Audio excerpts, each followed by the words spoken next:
Salut à tous et bienvenue sur le test le plus objectif de l'univers sur Warhammer 40 000 Space Marine 2. Donc si t'es là pour taper une barre ou pour voir si c'est un jeu de merde, n'hésite pas à t'abonner. Non, je plaisante. Je reprendrai jamais l'introduction de notre célèbre Chechounet, enfin je la reprends là, mais je la reprendrai jamais de façon récurrente.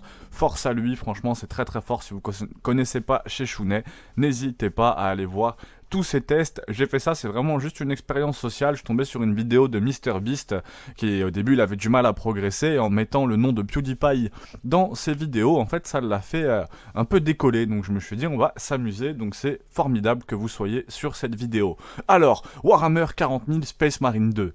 Bah c'est pas juste un jeu, c'est un coup de marteau énergétique dans la mâchoire. Les mecs de chez Relic Entertainment et Focus Entertainment se sont dit bon, c'est bien mignon de peindre des bonhommes en plastique, mais si on les envoyait broyer du Tyrannide en 4K 60 FPS avec un bolter qui fait autant de bruit qu'un avion de chasse. Et là, pouf, Titus débarque, le Space Marine qui ne rigole pas. Le mec est tellement stoïque qu'on dirait qu'il a été moulé dans du béton. Côté gameplay, ça suinte la brutalité. Chaque coup de tronçonneuse, chaque tir de bolter, c'est un poème sanglant qui te rappelle pourquoi l'Imperium est le patron. T'es là à dégommer des hordes de Xenos avec une telle précision que même les snipers de Call of rougiraient de honte. Et les tyrannides, parlons-en. C'est bestiole. Un mélange entre alien et un buffet à volonté qui te saute à la gorge. Ils arrivent par vagues. Et toi, t'es en plein milieu. Façon, tiens, goûte ça. Résultat, t'as un balai de viscères qui t'éclate à l'écran. Et c'est beau comme une fresque baroque. Sauf que là, c'est de la tripaille au lieu de chérubin.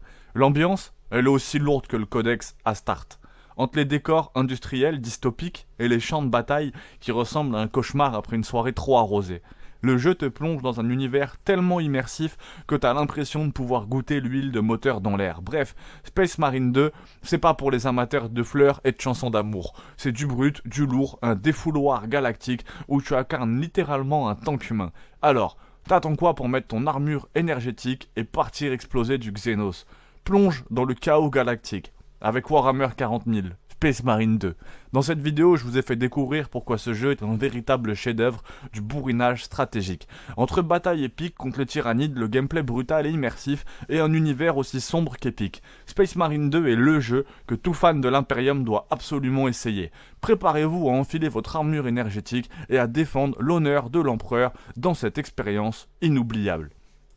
J'espère que le test vous aura plu. C'est plus une preview vraiment pour voir un peu à quoi le jeu ressemble. Là je le débute. Si la vidéo vous plaît, n'hésitez pas à vous abonner pouce bleu et éventuellement je ferai vraiment mon avis un peu plus en profondeur. N'hésite pas à t'abonner, force, à très vite. Imagine que tu te réveilles un matin, pas dans un lit, pas dans un appart. Non, tu te réveilles au milieu d'un champ de terre. Tu ne comprends rien, tu lèves la tête et tu réalises que ce que tu prenais pour un arbre était en fait un brin d'herbe. Bienvenue dans Fourmi sur PS5, le jeu qui te rappelle instantanément à quel point tu ne survivrais pas 10 secondes si tu faisais la taille d'un grain de riz. Et aujourd'hui, on va voir si ce jeu mérite d'être le futur Grounded, le Pikmin réaliste ou juste un AAAA. Absolument, affreusement, absurde et anastrophique. Le gameplay c'est une fourmi mais alors en 4K Ray Tracing. Sur PS5 c'est d'abord une claque visuelle. On parle d'un jeu où chaque goutte d'eau ressemble à une boule de cristal, où chaque grain de poussière devient montagne. La PS5 elle souffle comme si elle rendait l'âme. Mais toi, tu regardes ton personnage ramasser un morceau de sucre en 120 FPS. Et le gameplay, oh boy, tu cours, tu fouilles, tu travailles, tu gagnes ton rang dans la colonie. C'est littéralement le Mounteblade des insectes. Si vous avez pas vu ma vidéo sur Mounteblade Bannerlord, un jeu vraiment sous-coté, allez voir. Tu commences en simple soldat, tu te bats contre des araignées qui font la taille d'un chalet suisse, tu protèges ta reine, tu participes à des raids façon RTS en temps réel, et si tout se passe bien, tu deviens la fourmi la plus respectée des 1001 pattes. Tu alternes entre exploration en vue TPS, commande stratégique, gestion de ressources, version minuscule rinderie égale un lingot d'or, combat dynamique où une abeille peut te mettre un one-shot critique de la mort. L'histoire, c'est une épopée d'une fourmi qui voulait juste manger en paix. Le jeu te plonge dans une colonie où rien ne va. Les fourmis rouges envahissent tout, la nourriture disparaît, la reine flippe sa race. Et toi, simple ouvrier, tu te retrouves propulsé au cœur d'une guerre totale entre espèces. C'est du Game of Thrones version fourmi. À un moment, je te jure, t'as une mission où tu dois escorter une larve jusqu'à un abri. Ça m'a plus stressé que certaines missions d'escorte dans Resident Evil 4. C'est vraiment dire. Les combats, c'est Elden Ring mais avec une épée de 2 mm. Tu t'y attends pas mais le jeu arrive à rendre chaque combat intense. Un coccinelle, mini-boss, un scarabée, boss final d'un Dark Souls, une araignée loup, On est au-delà du combat, c'est une bataille psychologique. Le plus surprenant, c'est la réactivité. Esquive, attaque rapide, combo. Le tout à une échelle tellement petite que t'as l'impression d'être dans un animé joué par des insectes. Franchement, pour situer le truc, Fourmi, c'est comme si Grounded avait fait un bébé avec Pikmin, qui lui-même l'avait trompé avec Moot and Blade, tout en jouant à It Take Two. Bizarre, improbable. Franchement, pourtant, ça fonctionne étrangement bien.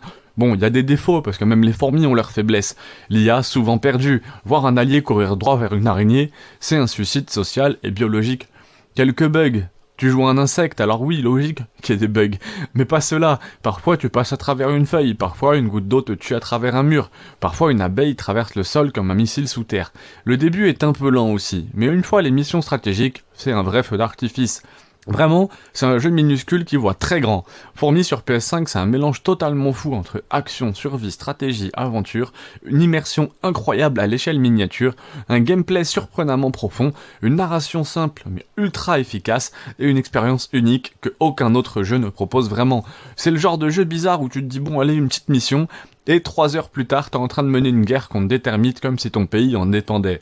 Vraiment 17 sur 20. C'est une pépite que personne n'attendait. Parce que être minuscule n'a jamais été aussi grandiose. Salut à tous et bienvenue dans un nouvel épisode d'Avant d'acheter. Ici, comme d'habitude, je vous propose un gameplay brut et mes premières impressions sur les dernières sorties. Et comme toujours, c'est moi, Rumix Live, qui vous parle. Et aujourd'hui, chez GameRanks, on est très occupé. Et on va parler de Clair Obscur Expedition 33, un jeu du tout nouveau studio Stonefall Interactive. C'est un RPG qui s'inspire beaucoup de classiques comme Legend of Dragon, Persona, Lost Odyssey et évidemment une tonne de Final Fantasy, mais attention, malgré ses inspirations plus qu'évidentes, Expedition 33 propose univers et personnages vraiment uniques et attachants.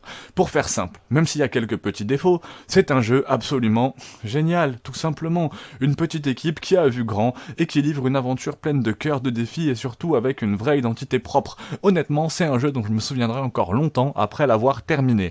Si vous en avez marre des AAA, des suites qui s'essoufflent, des remakes à répétition, ce jeu est clairement votre bouffée d'esprit que je vous recommande chaudement. Votre bouffée d'air frais que je vous recommande chaudement. On sort du sport, c'est compliqué de parler. Petit disclaimer. Il a joué à une version d'évaluation sur PC, et toutes les séquences montrées sont sans spoiler, j'essaye le plus possible, parce que croyez-moi, l'histoire a de sacrés rebondissements. D'ailleurs, parlons un peu de ce scénario. Pour moi, c'est un des meilleurs aspects du jeu. On est plongé dans un monde où les anciens meurent systématiquement année après année, et où chaque nouvelle expédition part tenter de vaincre une force mystérieuse, un peintre maléfique. Dès les premières minutes, on est captivé.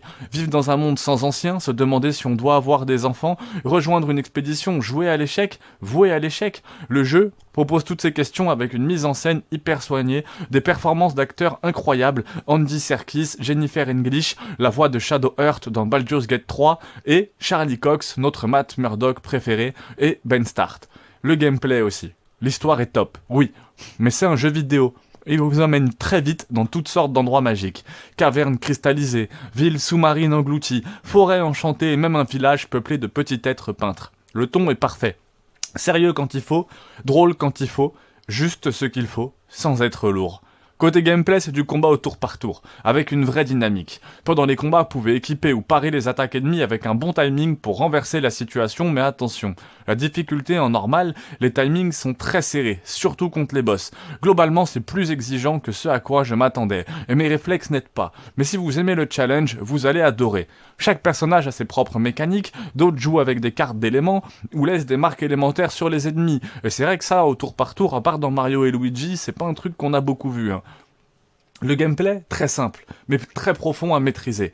Facile à apprendre, compliqué à maîtriser. Franchement, le jeu a fait un super boulot, en introduisant toutes ces nouvelles mécaniques progressivement, sans jamais vous submerger.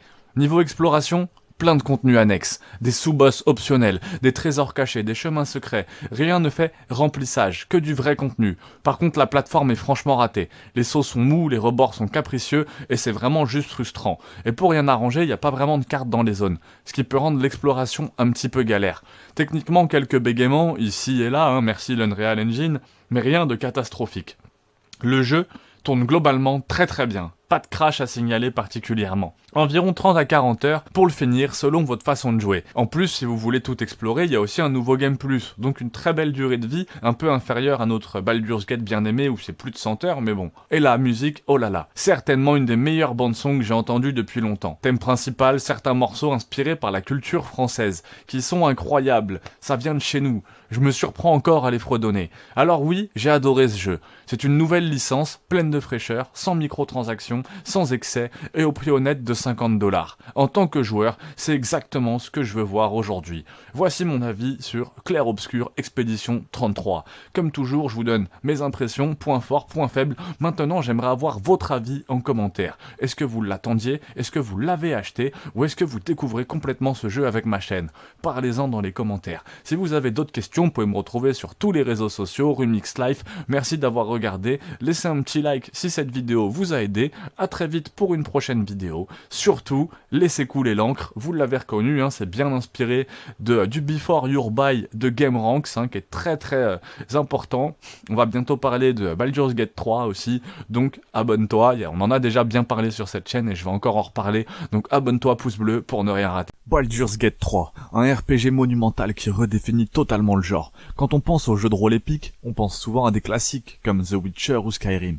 Mais là, Baldur's Gate 3 va plus loin, beaucoup plus loin. Ce jeu offre une immersion totale. Chaque décision que tu prends impacte ton aventure. Chaque choix transforme l'univers qui t'entoure. C'est ton histoire, unique, sans chemin tout tracé, et où chaque option a des conséquences. Imagine un RPG où l'interaction avec l'environnement est totale. Tu peux tout faire, et chaque situation offre des solutions infinies. Les combats en tour par tour sont une danse stratégique et un vrai test de créativité. Utiliser le terrain, lancer des sorts spectaculaires, déployer des tactiques de groupe, tout est permis et tout est payant. Mais attention, le danger est partout, et chaque décision pourrait être la dernière. Et les personnages, parlons-en, Baldur's Gate 3 nous plonge dans un univers rempli de protagonistes mémorables, chacun avec sa propre histoire, ses propres conflits et ses propres objectifs. Ce n'est pas juste une question de les recruter, tu vas t'attacher, rire, pleurer, et parfois les trahir. Les romances, les amitiés, les alliances, tout est pensé pour te captiver et te faire ressentir chaque émotion. Ce n'est pas pour rien que Baldur's Gate 3 est salué comme le RPG ultime de notre génération. Si vous pensiez connaître le jeu de rôle, préparez-vous à être secoué, à être emporté dans une aventure qui surpasse toutes les attentes. Un monde ouvert, des intrigues profondes et un système de jeu aussi libre que stratégique. Baldur's Gate 3 est un RPG qui enterre complètement la concurrence. Oser? Peut-être, mais à voir l'impact du jeu, difficile de dire le contraire.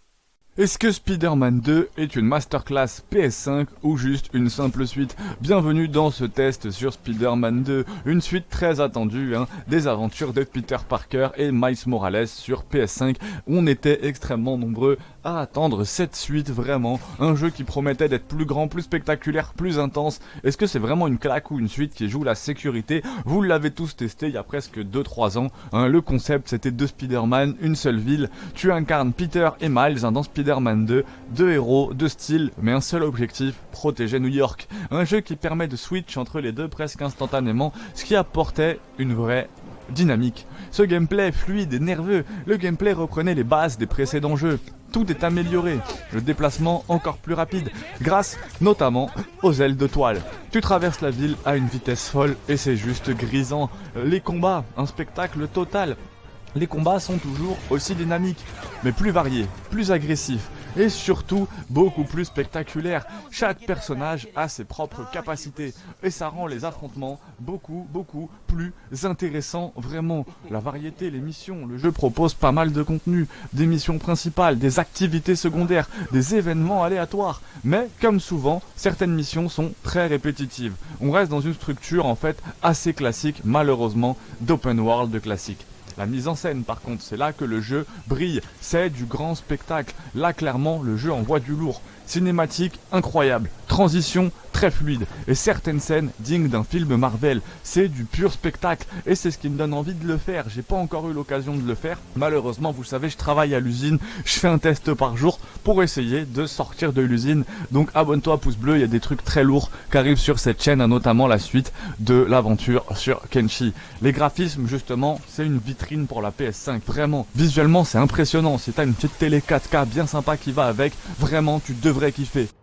Techniquement, le jeu est fluide, aucun chargement grâce à la magie de notre belle PS5, chargement quasi inexistant, quelques bugs mineurs, mais vraiment rien de grave. Les défauts, parce qu'évidemment tout n'est pas parfait, il y a une structure open world très classique, des missions secondaires répétitives, peu de prise de risque et une durée de vie correcte mais pas énorme. En vrai, Spider-Man 2 c'est un excellent jeu, si t'as juste envie de te défouler, un gameplay ultra fun, déplacement incroyable, mise en scène spectaculaire, graphisme impressionnant, vraiment c'est un super jeu de la PS5. Par contre, il y a très peu d'innovation, une structure déjà vue et un contenu secondaire beaucoup plus qu'inégal.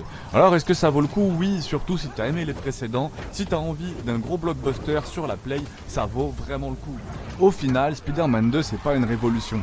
Mais c'est une suite extrêmement maîtrisée que je conseille plus que le premier, un vrai plaisir à jouer, j'ai très hâte de pouvoir me le faire, donc vraiment fais-moi sortir de l'usine que je t'en parle plus en détail, et ça fait surtout plaisir de voir un jeu un peu comme ça. On n'a pas vu beaucoup de jeux de super-héros, peut-être les Batman, je sais même plus si on les a fait. N'hésitez pas à mettre en tout cas en commentaire les prochains tests que vous voulez voir. Est-ce que vous êtes plutôt Team Peter ou Team Miles?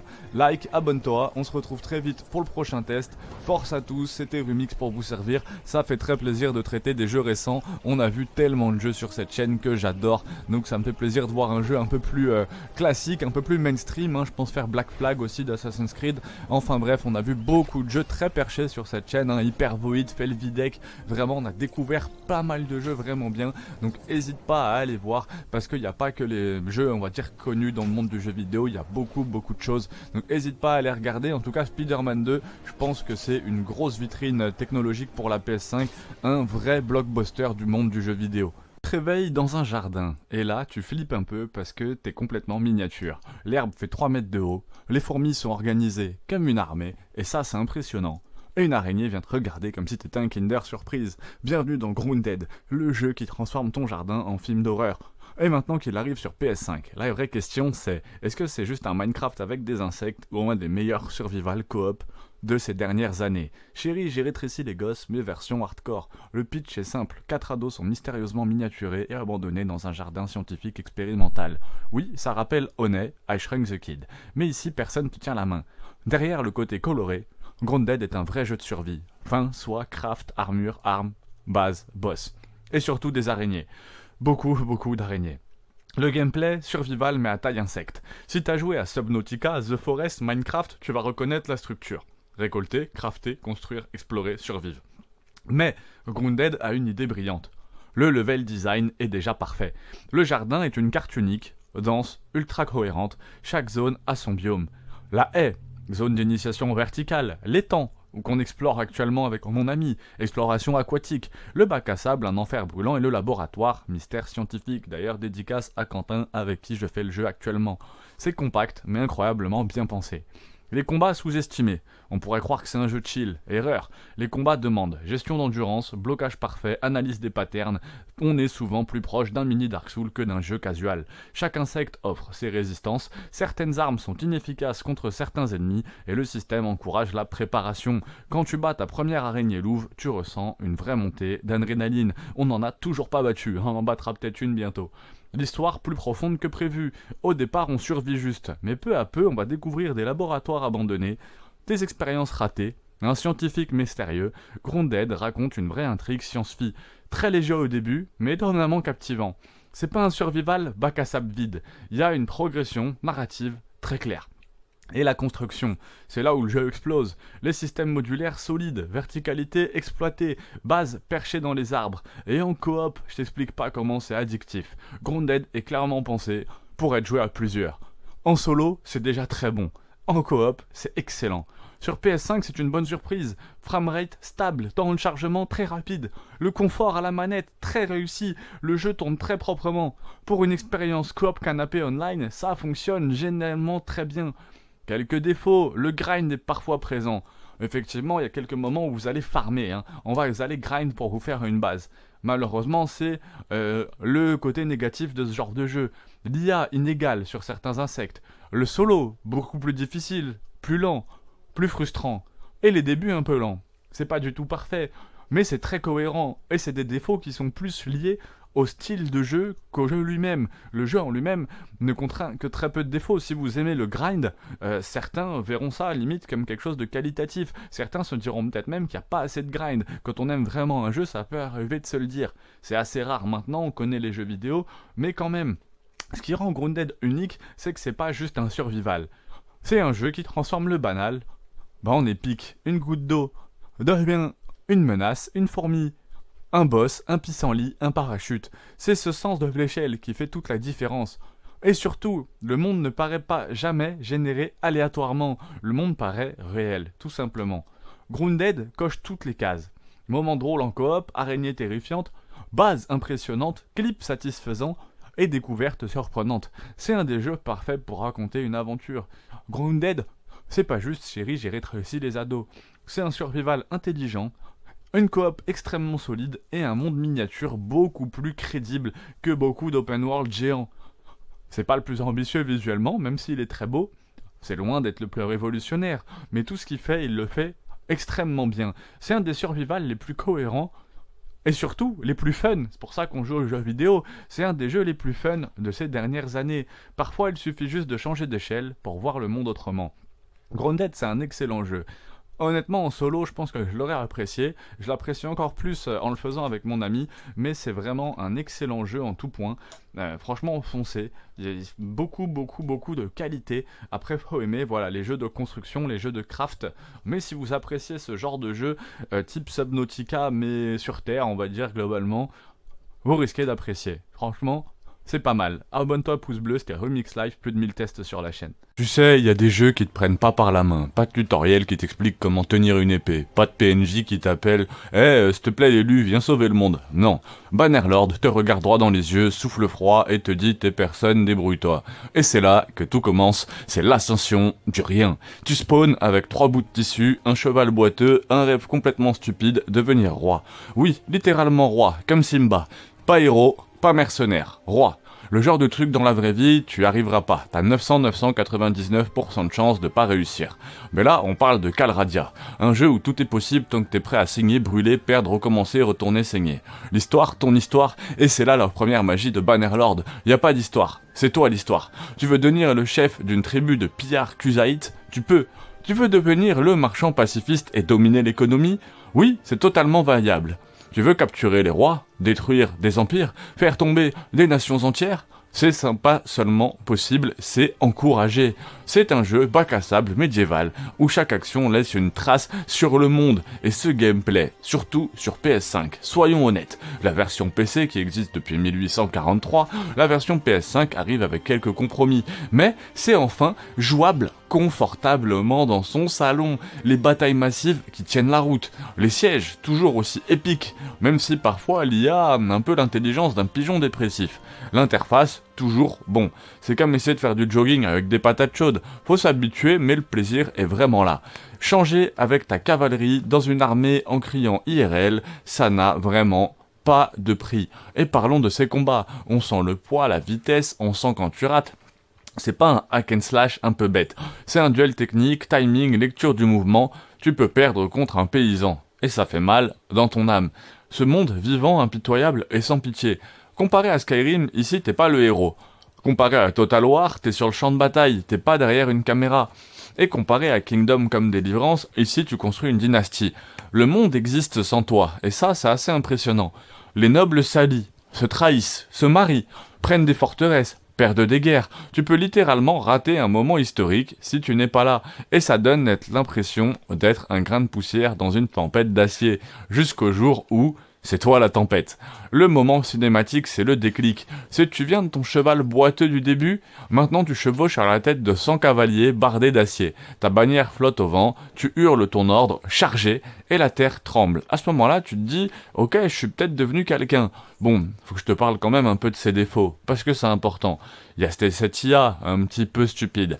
Le grind, qui peut être long, très long le grind, je te jure. La politique du royaume, c'est comprendre un tableur Excel, mais en latin. Mais si tu restes, si tu apprends, si tu observes, ce jeu va finir par récompenser chaque effort comme aucun autre. Conclusion, pour qui est ce jeu ? Si tu veux être nourri à la cuillère, ce jeu n'est pas pour toi. Si tu veux de l'action immédiate, passe ton chemin. Si tu veux construire, ressentir, grandir, perdre, recommencer, dominer, alors bienvenue parmi nous, Kalradia t'attend. Franchement, c'est vraiment très très cool.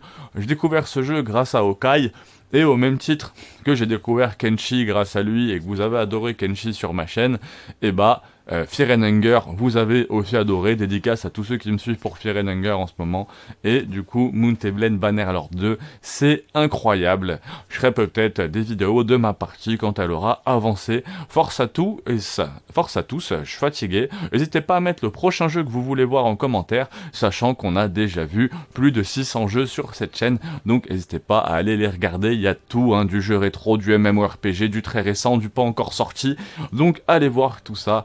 Merci à tous de me suivre depuis aussi longtemps, à très vite. Bon, au début, je me suis dit, encore un énième clone de Pokémon, mais avec des flingues. Et là, bam, 15 heures de jeu plus tard, je suis en train de kidnapper des pals pour les foutre à l'usine. Mais qu'est-ce qui m'arrive? Vraiment, qu'est-ce qui m'arrive? Palworld. C'est pas juste un Pokémon avec des flingues. C'est un simulateur de dystopie où les lois et l'éthique sont mortes et enterrées. Vous voulez construire une usine où des pauvres créatures bossent H24 sans pause sous la menace d'un fusil à pompe? C'est possible. Vous voulez capturer un pal, l'élever, le revendre, le bouffer? Possible. Et le pire, c'est incroyablement fun. Un monde où tout est possible et illégal. Gun, explosion, trafic de pales. Dans Palworld, tout tourne autour de ces pales, ces petites bestioles aux allures de Pokémon sous stéroïdes, mais contrairement aux créatures de Nintendo, ici on se contente pas de les capturer. On leur file des armes à feu, on les met au travail forcé, on les envoie se battre contre d'autres gangs armés, et plus rien ne va, on les mange. Vous pensiez que la Team Rocket était cruelle? Ici, c'est carrément un cartel de la souffrance. En solo ou en multi, survie, guerre de clan. Vous devez construire votre empire, affronter des factions ennemies. C'est un mélange entre Ark, Rust et Pokémon, avec une dose de GTA si vous avez l'âme d'un vrai criminel. Seul problème, les pals ne pardonnent pas. Si vous les maltraitez trop, certains peuvent tenter de s'échapper, voire de se rebeller. Oui, un pal révolutionnaire peut foutre le feu à votre base pendant que vous dormez. Justice karmique dans toute sa splendeur. Conclusion, c'est un jeu à tester, avant que la justice internationale se décide de l'interdire. Palworld, c'est un ovni absolu, un mélange improbable, qui a réussi à être aussi addictif qu'hilarant. Ce jeu va sûrement se faire attaquer en justice par Nintendo, par Greenpeace et par l'ONU en même temps. Mais en attendant, foncez, jouez-y. Alors, êtes-vous vraiment prêt à rejoindre le dark side de l'élevage de monde? Et si Pokémon se passait dans un univers où les Pokéballs étaient remplis de balles réelles? Palworld explose tout, et on va voir pourquoi ce jeu est aussi génial que moralement discutable. Attachez vos ceintures, ça va tirer dans tous les sens. J'adore Cities Skyline, qui est souvent considéré comme le vrai successeur de SimCity. Mais est-ce que c'est vraiment le meilleur city builder? Dans ce test complet, je vais te donner mon avis sur le jeu après plusieurs heures de jeu. Gameplay, gestion, trafic, contenu, et aussi sa version console. Est-ce que c'est ultra réaliste ou est-ce que c'est prise de tête? Est-ce que c'est meilleur que SimCity? Et surtout, est-ce que ça vaut le coup aujourd'hui? Entre liberté totale, gestion complexe, ville gigantesque, City Skyline est une référence. Mais pas forcément pour tout le monde. On va voir ça tout de suite. Moi j'adore personnellement City Skyline, Bienvenue dans mon test. Sorti en 2015, ce jeu est devenu rapidement une référence du City Builder, au point de faire oublier SimCity pour beaucoup de joueurs, mais on reparlera de SimCity dans des prochaines vidéos, donc abonne-toi. Mais est-ce que c'est vraiment mérité ? Et surtout, est-ce que le jeu vaut encore aujourd'hui le coup, notamment sur console? Le concept, c'est de créer ta ville de A à Z, un city builder pur en réalité. Tu pars d'un terrain vide dans City Skyline et tu construis une ville, route, quartier, service public, transport, économie, tu gères absolument tout. Et très vite, tu te rends compte que c'est pas juste un jeu de construction, c'est un jeu extrêmement complet, un gameplay ultra complet mais exigeant. Le gameplay est la grande force du jeu, tu dois gérer trafic, électricité, eau, déchets, impôts, le bonheur des habitants, et tout est lié. Si ton trafic est mauvais, ta ville s'effondre. et si les services sont mal placés, les citoyens se plaignent. C'est un jeu où chaque décision compte. La gestion du trafic justement, c'est le vrai boss du jeu. S'il y a bien un truc qui va te rendre fou, c'est le trafic. Créer des routes, des intersections, optimiser les flux, c'est un casse-tête permanent. C'est là que le jeu devient vraiment addictif. Tu veux toujours améliorer ta ville, toujours corriger tes erreurs. Le jeu offre une liberté énorme. Tu peux construire la ville que tu veux, une métropole très moderne, une ville écologique ou un chaos total. Et avec les DLC et les mods, surtout sur PC, ce contenu devient gigantesque. J'ai vu des gens mettre des KFC et des choses complètement folles. Cities Skyline est aussi sorti sur console. Pour moi, c'est une bonne surprise parce que franchement, c'est une bonne adaptation. Contrôle à la manette bien pensé, interface adaptée. Forcément, il y a quelques limites, moins de mods, des performances en baisse sur les grandes villes et une gestion moins précise forcément qu'à la souris, mais ça reste plus que jouable et même impressionnant pour un jeu de ce type sur console. Visuellement, c'est propre, pas révolutionnaire mais c'est très efficace. Les villes prennent vraiment vie, ton trafic est crédible, ta ville évoluée, c'est très satisfaisant de la voir, donc franchement c'est top. Musique discrète, relaxante, parfait pour un jeu de gestion. Tu peux passer des heures dessus sans t'en rendre compte. Évidemment, tout n'est pas parfait. La courbe d'apprentissage est très élevée, l'interface parfois complexe, des performances limitées sur une console, et ça peut devenir très chronophage. Clairement, c'est pas un jeu pour tout le monde. Mais bon, Cities Skyline, pour moi, c'est une référence. Un gameplay ultra complet, une liberté énorme, très addictif, une excellente simulation. Donc franchement, c'est très cool. Par contre, il est aussi complexe au début, moins optimal sur console, et il demande beaucoup de temps. Est-ce que ça vaut le coup? Oui, sans hésiter, si tu aimes la gestion et la création.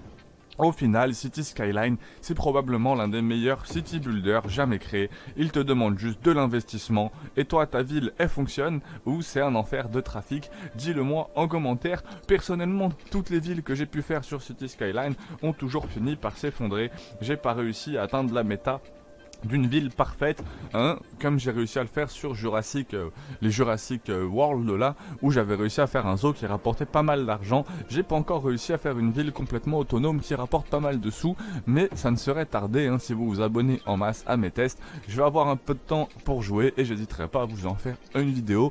Pour l'instant, je suis bloqué à l'usine, donc abonne-toi pouce bleu pour que j'en sorte. Like, abonne-toi et on se retrouve dans le prochain test. N'hésite pas à mettre si t'as un jeu que tu veux voir en commentaire.